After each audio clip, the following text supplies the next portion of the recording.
Welcome to Front Porch Stories, presented by Craig Messer.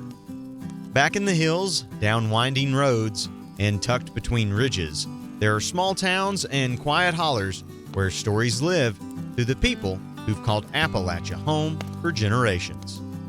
Around here, history isn't just written in books, it's shared on front porches, at kitchen tables, and in the voices of the folks who've lived it. On this show, we sit down with some of those voices and we hear their memories, the legends, the hard times, the good times, and everything in between. Now, welcome to our front porch. Grab a cold iced tea and let's settle in for another edition of Front Porch Stories. Here's your host, Craig Messer.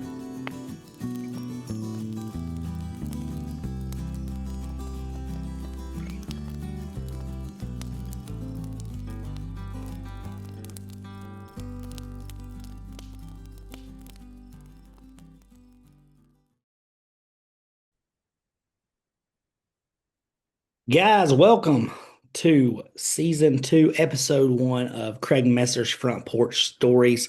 I actually recorded an episode that was going to be episode 1 yesterday, but with the news of Dolly Parton's passing, that's going to be episode 2, and this one's going to drop first. I've made it clear, I think, in my show that I am a proud son of Appalachia, and the news of Dolly passing just hit me extremely hard, and I wanted to dedicate an episode to her. So when I think of Dolly Parton, I think of home. She was known the world over. She was loved the world over. But to me, it's personal. She's home. She's a home girl. She's from Appalachia. She grew up dirt poor to a farmer that worked someone else's land. I saw so many correlations in Dolly's life and my family that there was so many connections there. For one, I'll just go ahead and tell you that her great grandmother was a Messer. Her name was Mary, and she was my great great grandfather's sister. So we share a relation there. And through that, I knew that as an early child. So obviously I'm like, hey, someone famous that I'm related to some way, and that's just too cool. The story, now I'm not going to say this is true because it happened a long time ago. The handed down story in my family that I've always been told was basically that her great grandmother and her great grandfather got together. They kind of ran off to get married, and my great great grandfather and his brothers were not happy with that, and so they kind of went after them and got there, and they were already married, and they was like, "Well, already married.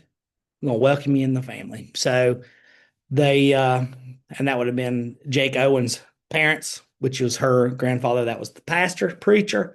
Um, so, like I said, that's, you get stories passed down. Who knows if they're true or not? That's what I was told growing up. Um, my grandfather, my papa, Messer, said that when he was a kid, he remembers that Parton crew coming over and they stayed at their house. He said he doesn't remember Dolly specifically, but obviously they were kids. He's a year younger than her. Um, she was 80. He's 79. So he said he doesn't remember her exactly, but he said there was a whole gang of them and they come over and hung out and spent the night with them sometimes. And it was just cousins, Parton cousins that would come over. So it's a cool connection. And then his dad, so my great grandfather actually got saved in a church revival meeting that Dolly's grandpa Jake Owen was putting on in Cataloochee. And that's where they're all kind of from, Cataloochee Valley, over here in Haywood County, Great Smoky Mountains. So a lot of connections there. So I'm thankful for her family and the legacy that they've left. And I want to talk specifically to Dolly now that she is loved everywhere, like I said, but it's personal here. She's ours, She is someone that we get to say is ours. She grew up same way my grandparents did, same way my great grandparents did, and came out of that to become one of the most famous people ever. When it comes to celebrities, there's two people I put on this level, and it's Elvis and her to me personally. She always, to me, represented a a good shining light of a person. Um, Her Christian values that I believe she upheld and that I see in her life and that I see from what she's not only what she said but what she did. And there's been a lot of debate on that apparently over the past um, day as the news has broken and everything. But I remember growing up as a kid going to Dollywood, which we did, season passes. Still have a season pass. So it's somewhere of special memories for me. But the cups that the workers had at Dollywood, they are all given the same cup. And on it, I remember reading it one day. I saw one sitting there when we were waiting in line to ride, and it talked about upholding the Christian values. This is not a lady, this is a lady that believed in that. And she talked about growing up in church. And you hear her songs and the heart that's in them, um, the Christian messages. And then the shows at Dollywood, they always came back to a Christian theme. The Christmas shows, it was like hearing, the true meaning of Christmas. What is it? And then we talk about Christ. I don't think she was shy about her Christian faith. I think some people might not want to hear that. Some people may not agree with that, but from my point of view, that's what I saw with Dolly. Um, she feels like home, and I say that because my grandmother, not the one that Trilla would be related to her, but my grandmother, her dad was a farmer. He farmed land that wasn't his. Same thing that her daddy did. Um, they were into music. Her family was into music. My whole Messer side, Mashburn side of music. My Davis side, they're singers. They sing. They love music. They love the Lord. They love music, and sing in church. And that's the thing. Like growing up, you sing in church, and I'm thankful for that. That was passed down, and things that maybe people don't have as much today. I think I relate to Dolly in that way because I see it, and it's a thread that, her life was like my grandparents growing up, and they liked her. She got famous when they were around the same age, so she got famous. They liked her. My parents liked Dolly. I like Dolly. My kids like Dolly. It's a thread that all four generations brings you together because you're all Dolly Parton fans. And I think that's one of the hard things that we see this generation of people that have loved and cared for us so much are leaving. My grandparents, gosh, two of the best, my all of my grandparents, but my dad's side of the family, my dad's the Messers, two of the best people in the entire world ever. My grandmother passed away in 2023, and my grandfather's almost 80, be 80 in March. And it's just a reminder that that generation that experienced so much in childhood and may have grew up dirt poor, but they made a living and they raised a family and they're still there and they was there for their grandkids at every single thing they ever. My grandpa still comes to, if I told him I was doing something tomorrow, he would be there. He'd be the first person there. And that's something that I think we've lost maybe along the way. We don't have people that put that much priority on what their family's doing the same anyway. And I miss that. I mean, my parents do. I'm not saying they don't, but as a whole, that generation was different. And that's not saying that my mom's parents were not that way because they absolutely were. Um, Lived in Kentucky, grew up like that too, dirt poor. Always related. Dolly had a song that talked about her daddy went off, the hillbilly highway. You hear people talk about things like that, like J.D. Vance's family came from Kentucky and they went into Ohio and worked.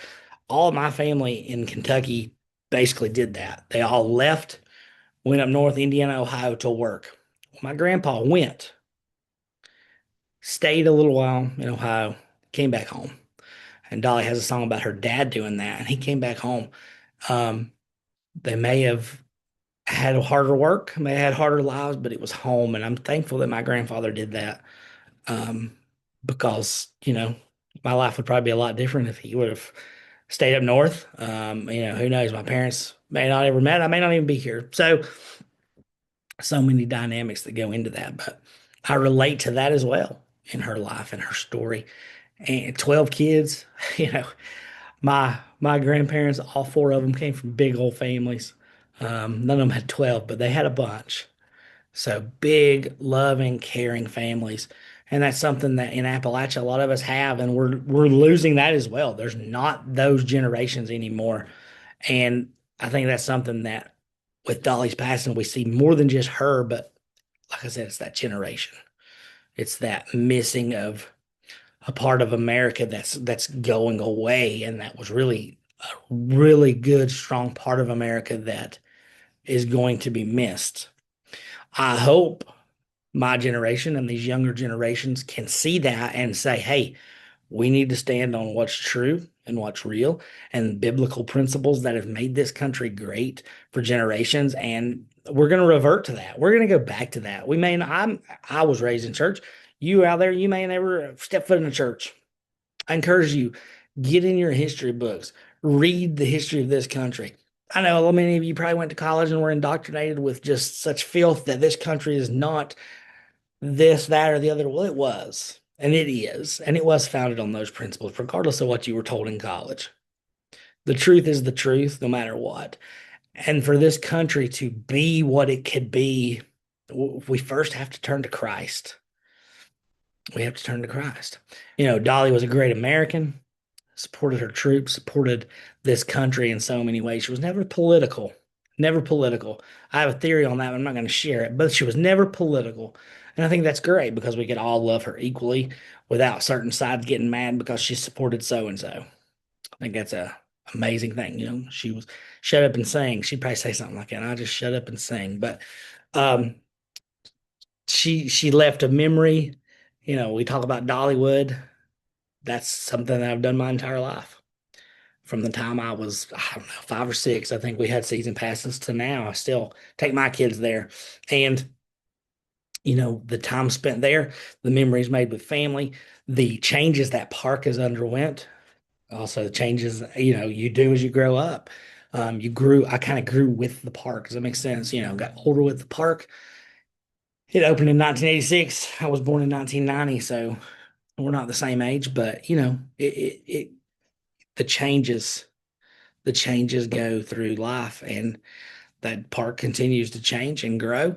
I miss it when it was a small local regional park. I really do. I absolutely loved it. And I still love it, but it's different. It's different. But talk about the memories made there, all the shows, all the time spent there with family. And I just remember sitting there in the Christmas shows and it's cold outside and you got your coat on, you got your, I don't know, your cappuccino or your hot chocolate or whatever you got from Dollywood, and you just sit there and you watch this show about Christmas.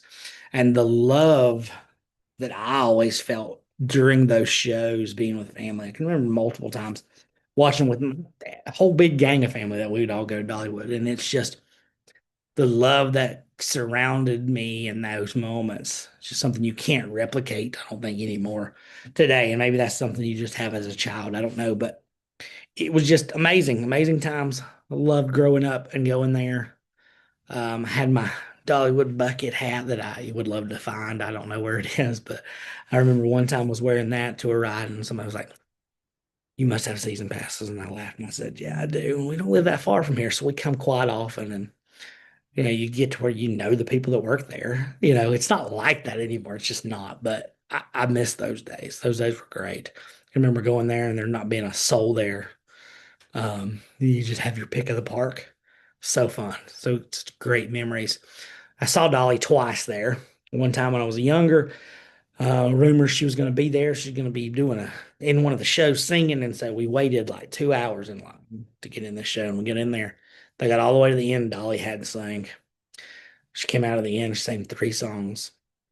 And then when they were celebrating I think their 25th anniversary of the park, me and some buddies went over there. We'd heard a rumor Dolly's going to be there. They're going to be filming this Hallmark special. And guess what? They were. We got there. Dolly Parton, Kenny Rogers, Miley Cyrus, Billy Ray Cyrus. I got pulled up to the front. So it was kind of awesome. There was 3 of us. They come through and they were like, we need 2 people, 2 people. And me and a buddy was like, pick us.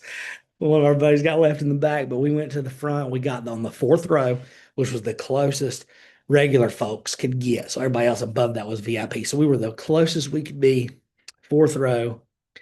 sitting actually like behind, right directly behind, we didn't know at the time, we know now, directly behind Kenny Rogers' wife and his two twin sons that were young, very young at the time. Yeah, gosh, they were probably like 10. A cool experience to be there and see them celebrate Dollywood and Dolly Parton. And we had Miley come up and sing Jolene. And yeah, she sang it with Dolly, and it was great. And then of course Kenny Rogers came out, and we got to hear Islands in the Stream together in person on stage, 4 rows back. And we were not allowed to take any pictures. We couldn't do anything like that. So I have no photos of it, but it's here and something I will always remember, seeing her walk out on that stage. It was filmed and it's on Hallmark. Hallmark did it. I know you can find the video, I'm sure, somewhere, but we were there. I was there. I got to experience her right there. Speaking of music, to Dolly and her music, so many great ones. Growing up, you heard all the classics, obviously, and what everybody loves. But if you listen to her bluegrass stuff, Little Sparrow, The Grass is Blue. My dad had both of those and loved them. Absolutely loved them. Her version of Heaven Let Your Light Shine Down, I think it just says shine. It's so good. And then Blue Yodel #9, Mule Skinner Blues. Absolutely some incredible music and so much talent. She had so much talent. Songwriting ability, just second to none. I feel like we don't realize yet fully what we've lost, because she was worth $1 billion, and what I read, she gave away like half of that over her life. That's pretty impressive. My kids, they signed up and got those books, those Dolly Parton books that they send in the mail. Send so many things out, so much that she has done for people. She has helped the community. She's helped that Sevier County, Appalachia as a whole. So many things that Dolly has done for this region and this area, and we'll miss her. We're gonna miss her. This is a shorter episode, but I just wanted to come through that I miss her, love her. I appreciate everything she ever did in her life, that we got to experience her, and see her. And I believe she is in heaven, reunited with the lost folks that she had lost over the years. And she'll be missed. I'm ready to go to Dollywood and see. Yeah, I think that'll be a more mournful time. Honestly, I think that'll be a hard time. The Appalachian Queen, Miss Dolly Parton, you will be missed, I believe, until we're all at home. God bless. Hello, everybody. Hey y'all, I'm Craig Messer, local realtor with Better Homes and Gardens Real Estate Heritage, out here in beautiful Haywood County, North Carolina. We've got 2 offices to serve you, one in Maggie Valley and one in Canton. If you are looking to buy or sell, this is the perfect time to do so, and Western North Carolina is the greatest place that you can do it. Western North Carolina is what we like to call God's country. We've got beautiful mountains, beautiful valleys, beautiful rivers, great people, great downtown scenes, great schools with some of the greatest rivalries in all of the Southeast. I'm a local. I was born here and raised here, went to school here, I go to church here, and now I'm raising my own family here. And I can attest that there's nowhere else that I would rather be. And if you're looking to buy or sell, reach out to me and let's start this journey together. Whether you want to be up on the mountaintop or down here in the valley, we can find a place for you.